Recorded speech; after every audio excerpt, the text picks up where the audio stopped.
A very good morning to all of you. Today we will discuss about the concept of chapter number 4, the globalization and the Indian economy. Our chapter number 4 is mainly related to the new term that is the globalization. और globalisation हमारी Indian economy पे इसने क्या impact किया है. Initially we will discuss about the introduction of the chapter. Okay, so simply here I just want to tell you related to the basic things which are in the presently in the existence of our life. In these pictures we can see very well that the people are moving from one place to another place in the market. They are purchasing the different things, right? Okay, the simple thing is there. I just want to discuss a simple practical example of our life कि आज के time में today's time period, if a consumer wants to purchase a thing, अगर एक consumer कोई भी product या service को परचेज करना चाहता है, in the present time period there is a wide variety of that goods and services, right? कि अगर हम सिंपली बोलें कि अगर हम कहें कि हम कोई प्रोडक्ट परचेज करना चाहते हैं तो क्या उससे रिलेटेड मार्केट में सिर्फ एक ही चीज है? No, there are a lot of multiple variety of the goods and services available in front of the consumer in order to choose from that. अगर हम जनरल प्रोडक्ट्स की एग्जांपल ले like the cameras, mobile phone, television, electronic items, so many things are there. तो यहाँ पर क्या है? These things are going to be produced by the world manufacturer, we can say. Now in the present period of time we can get the products of the another country also very easily which are available in our economy. No doubt हम हर season देखते हैं नए नए mobile के models, electronic item में नई नई चीजें आ जाती हैं कि अब अगर हम कहें कि ऐसा टाइम पीरियड नहीं रह गया कि बड़े बड़े लोग ही जो थे वो इंटरनेशनल चीजों को यूज करते थे. Now in the today's time period we can say the people are purchasing the things which are produced by the top level companies of the world even, right? So a lot of kind of brands are also there. कि अगर हम garments की बात करें या simple consumable items की बात करें, a lot of variety is available in front of the consumer. A wide range of the choice of goods and services is came into the existence, we can say, from the recent time period. कि पिछले 10-20 year से हम ये कह सकते हैं कि ये चीजें एग्जिस्टेंस में आई है. पिछले 20 years बैक अगर हम जाएंगे then this much of variety was not existed in our economy. तो अब क्या हुआ इन सालों के अंदर हमारी जो इकोनॉमी है this is converted into something else. Now the question arise कि ट्रांसफॉर्मेशन कैसे आया. बिफोर द पॉलिसी ऑफ 1991 जो इंडियन इकोनॉमी थी वहां पर कैसी सिचुएशन थी?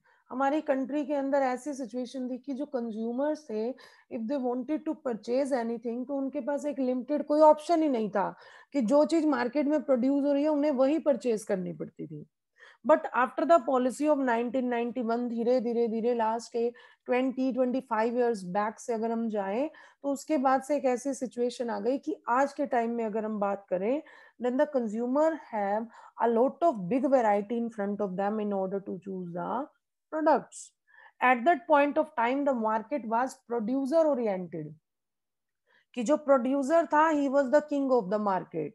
But in the today's time period the market has been transformed. It is converted into a new phenomena in which the consumer is the king. कि consumer king है, producer king नहीं है. At that point of time कि producer जो भी बनाते थे consumer को उसे परचेज करना पड़ता था.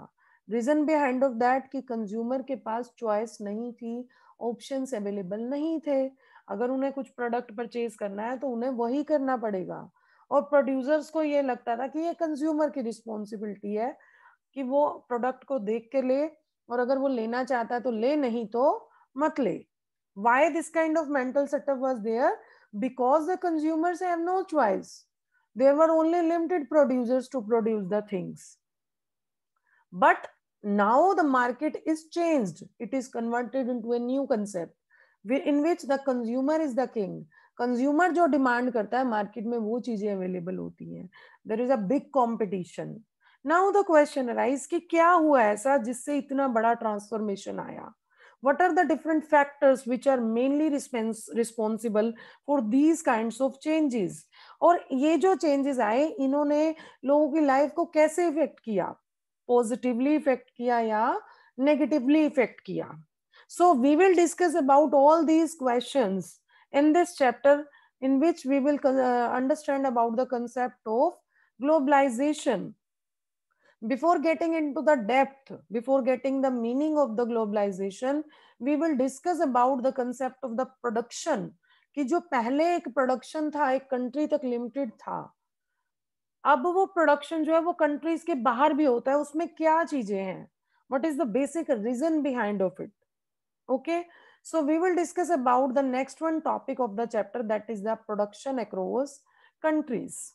No doubt up to the time period of the middle of the 20th century कि वो जो टाइम पीरियड था उसमें क्या था कि जो प्रोडक्शन थी हमारी that was organized within the country.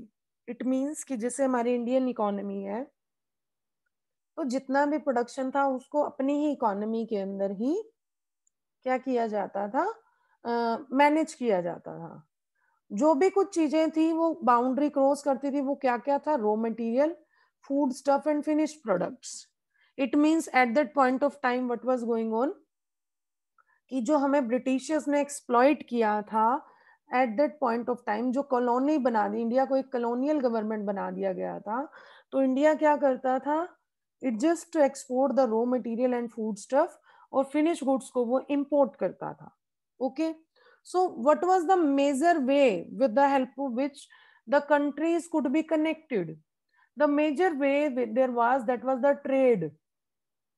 जो ट्रेड था, ट्रेड की हेल्प से ही कंट्रीज क्या कर सकती थी, आपस में कनेक्ट कर सकती थी.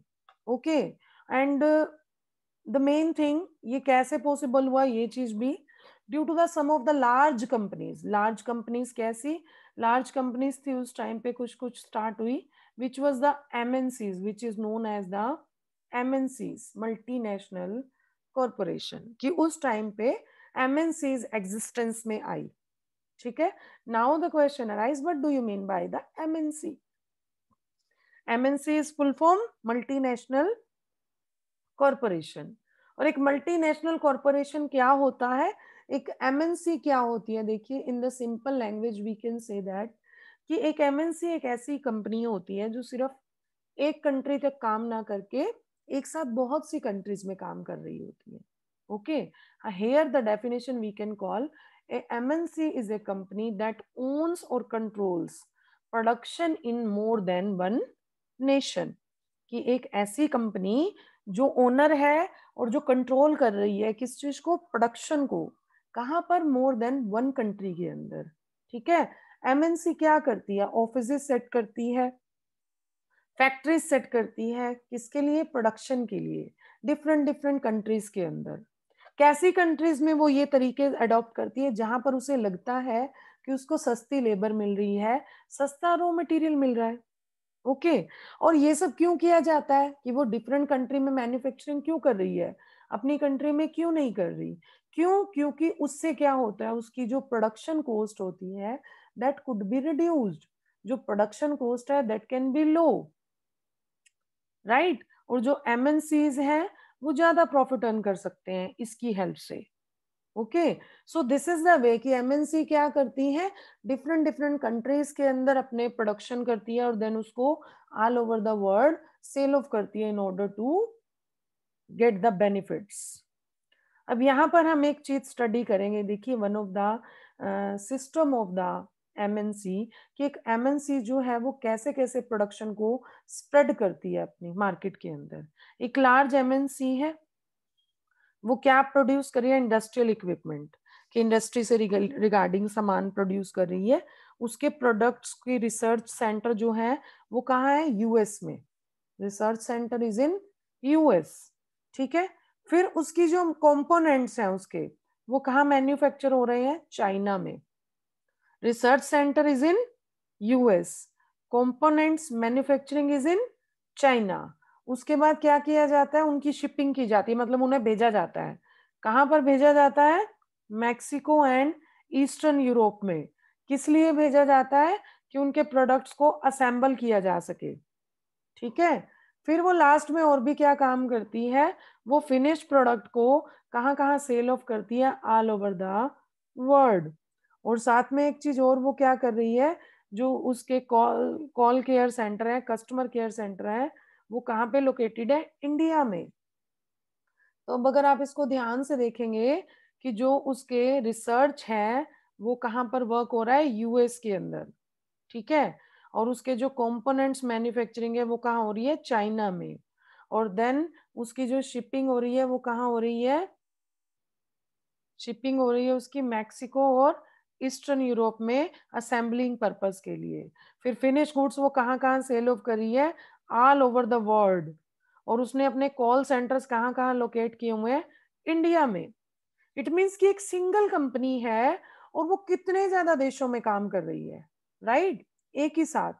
और फिर वो ऐसा नहीं है कि सिर्फ वो प्रोडक्शन कर रही है, वो सेल ऑफ भी कर रही है। You can see this picture कि कॉल सेंटर एक बेंगलुरु में, उसमें टेलीकॉम फैसिलिटीज है, इंटरनेट है, और अब्रोड में कस्टमर्स को क्या किया जा रहा है, फैसिलिटीज प्रोवाइड की जा रही है। This is known as the system of the providing services to the international companies. So in this setup we can see very well कि जो एमएनसी है, in this example we can call कि जो MNC है वो सिर्फ अपने goods को सेल ऑफ नहीं कर रही इंटरनेशनल लेवल पे, वो गुड्स और सर्विसेज को प्रोड्यूस भी इंटरनेशनल लेवल पे कर रही है और सेल ऑफ भी इंटरनेशनल लेवल पर कर रही है। No doubt we can call कि एमएनसी जो है वो सिर्फ और सिर्फ अपने गुड्स को सेल ऑफ नहीं कर रही है इंटरनेशनल लेवल पे, but it is also producing the goods and services at the international level। जिसकी वजह से क्या हुआ है कि प्रोडक्शन अब बहुत ज्यादा, मतलब एक कॉम्प्लेक्स तरीकों से, डिफरेंट डिफरेंट टिपिकल तरीकों से ऑर्गेनाइज किया जाता है। उसे कैसे किया जाता है कि प्रोडक्शन को क्या किया जाता है, डिफरेंट डिफरेंट पार्ट्स में बांट दिया जाता है। जैसे कि हमने प्रीवियस एग्जाम्पल में स्टडी किया कि रिसर्च वर्क कहीं और हो रहा है, मैन्युफैक्चरिंग कहीं और हो रही है, असेंबलिंग कहीं और हो रही है, कॉल सेंटर केयर कहीं और है। ठीक है, फिर sell off all over the world किया जा रहा है।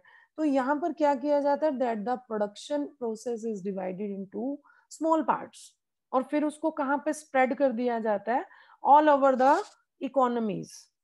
जैसे कि यहाँ पे इस एग्जाम्पल हमने हमने क्या स्टडी किया था कि चाइना जो है वो वहां पर मैन्युफैक्चरिंग क्यों करवा रहा है, क्योंकि चाइना में सस्ती लेबर मिलती है, राइट, वहां पर लोग बहुत सस्ते रेट पे काम करने को तैयार हो जाते हैं। और मैक्सिको और ईस्टर्न यूरोप में वो ये काम क्यों कर रहा है असेंबलिंग का, क्योंकि वो उसकी मार्केट के नजदीक है, closeness to the market in the US and Europe. अब इंडिया में उसने कॉल सेंटर क्यों खोले, इंडिया में उसने खोले क्योंकि यहाँ पर हाईली स्किलफुल पीपल हैं, जो टेक्निकल चीजों को बहुत अच्छे से समझते हैं, एजुकेटेड लोग भी हैं, इंग्लिश स्पीकिंग अच्छी है, कि जो customer care services easily provide कर सकते हैं। अब अगर हम एक क्वेश्चन उठाएं कि एमएनसी ऐसा क्यों कर रही है, वो अपनी कंट्री में सारे काम क्यों नहीं कर सकती, the basic reason behind of it that with the help of doing all these work MNC can save their cost। क्योंकि उसको जहां जहां सस्ते काम मिल रहे हैं, अगर वो अपनी कंपनी में भी और कंट्री में भी उसे कम करती है तो वो उसे बहुत महंगे पड़ेंगे बाहर की शिपिंग चार्ज लगाने के बाद भी। So this kind of work just mainly related to the 50-60% cost savings for the MNCs। तो ये जो एडवांटेज आता है, नो डाउट कि वो जो प्रोडक्शन को स्प्रेड करी है all over the world, it just come to the ultimate level, we can say to the multiple level of the income. No doubt these are so much beneficial for the MNCs। Now the question arises that how the production can make the linkage between the different countries।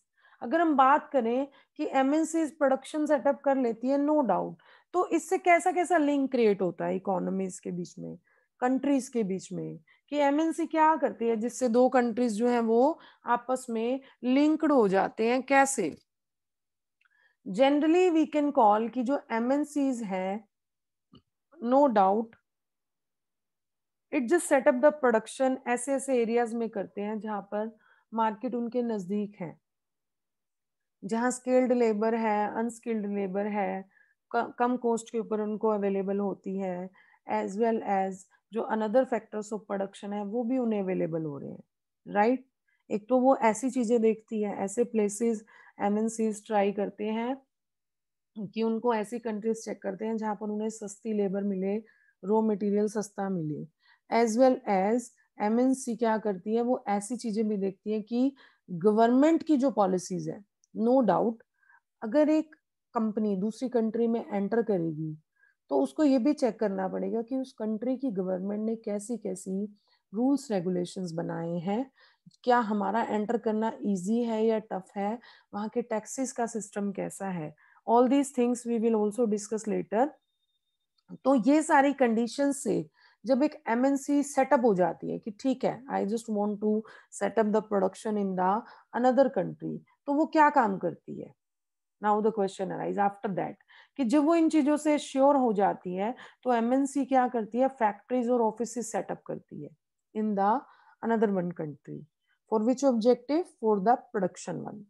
तो mainly वो क्या करेगी, अब वो assets को purchase करेगी, land, building, machine, जो भी उसको मतलब चीजें चाहिए।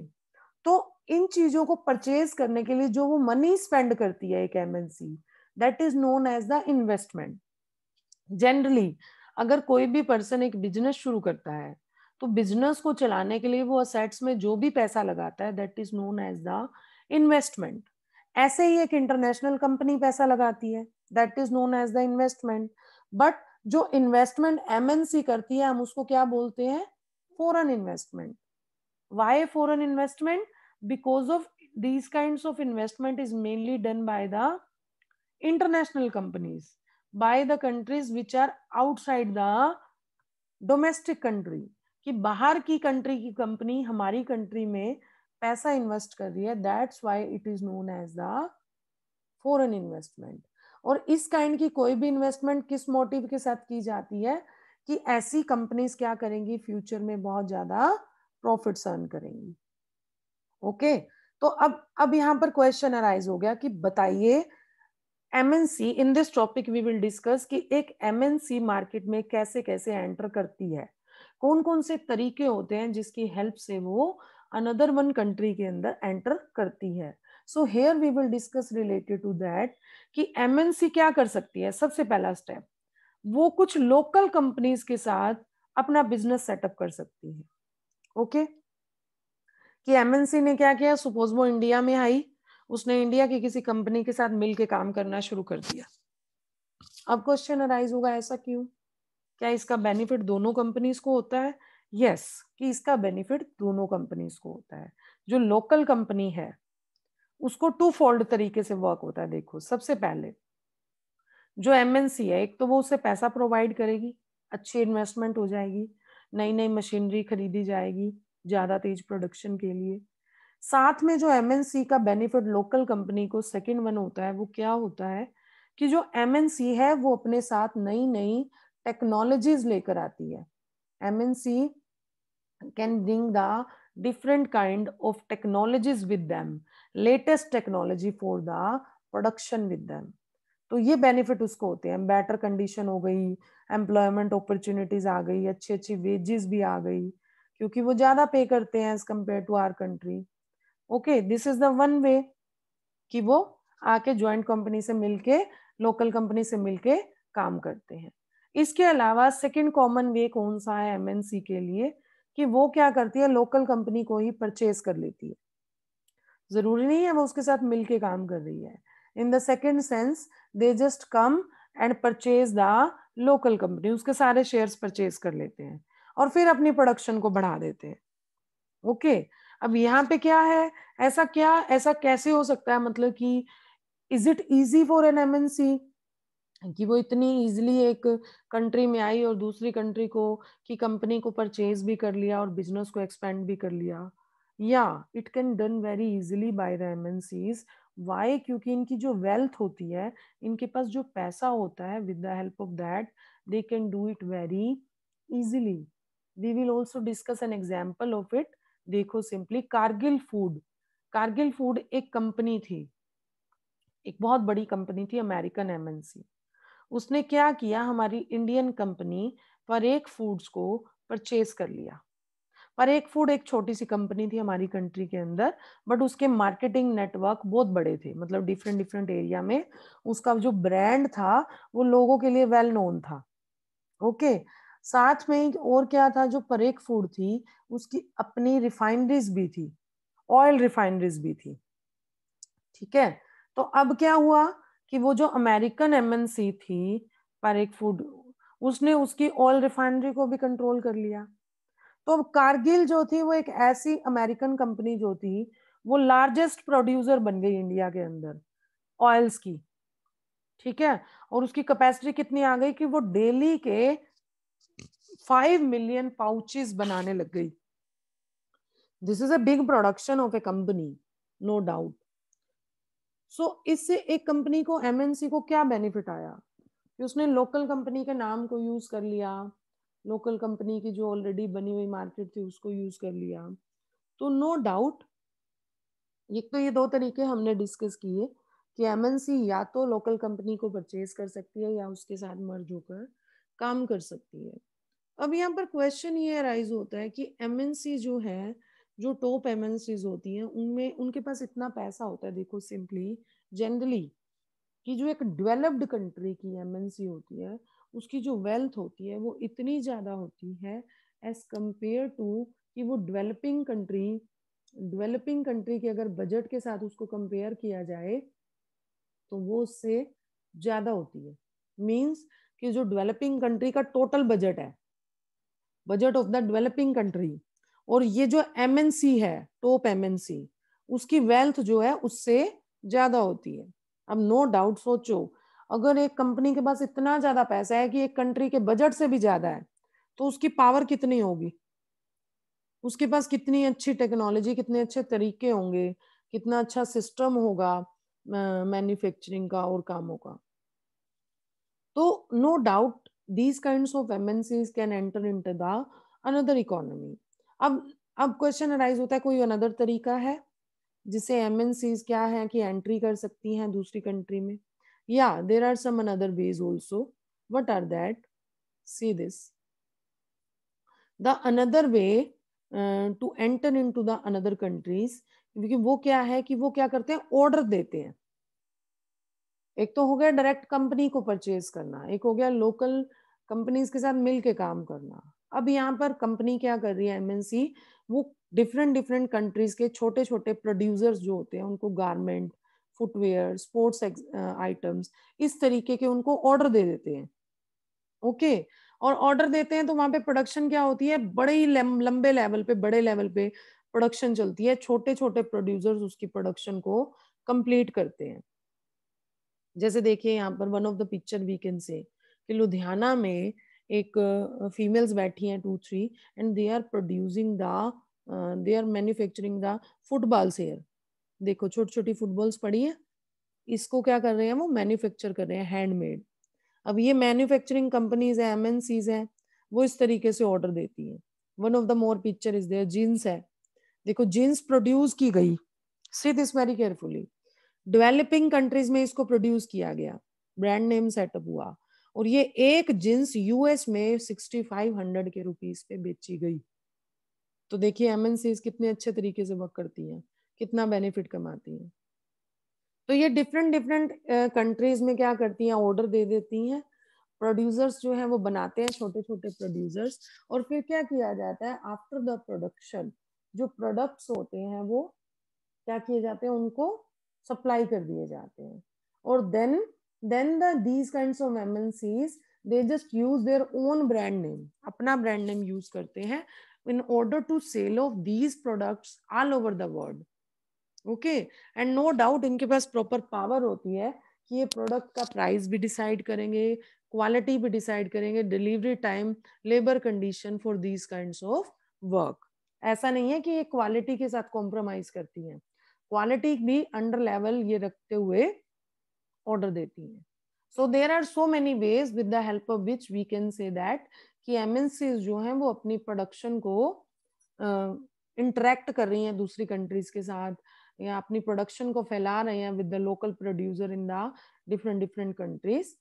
इसके अलावा वो एक काम और भी कर सकते हैं, वो क्या करते हैं, पार्टनरशिप सेटअप कर लेते हैं bye setting up of the partnership with the local companies, कि लोकल कंपनी की सप्लाई को यूज करेंगे और लोकल कंपनी के साथ पार्टनरशिप सेट कर लेंगे, चाहे लोकल कंपनी के साथ कंपटीशन करेंगे या उनको परचेज भी कर लेंगे।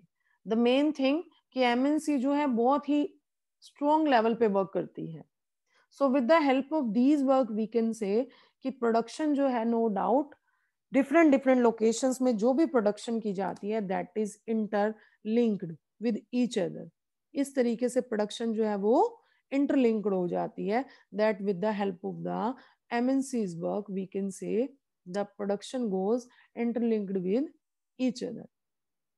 So this was the concept related to the mainly the MNCs कि जो फॉरेन ट्रेड है, जो ट्रेड है जो आपस में लिंक कर रहा है कंट्रीज को, it is mainly the main reason of these things are MNCs, कि वो डिफरेंट डिफरेंट कंट्रीज में प्रोडक्शन करके क्या करते हैं, कंट्रीज को इंटरलिंक्ड करते हैं आपस में।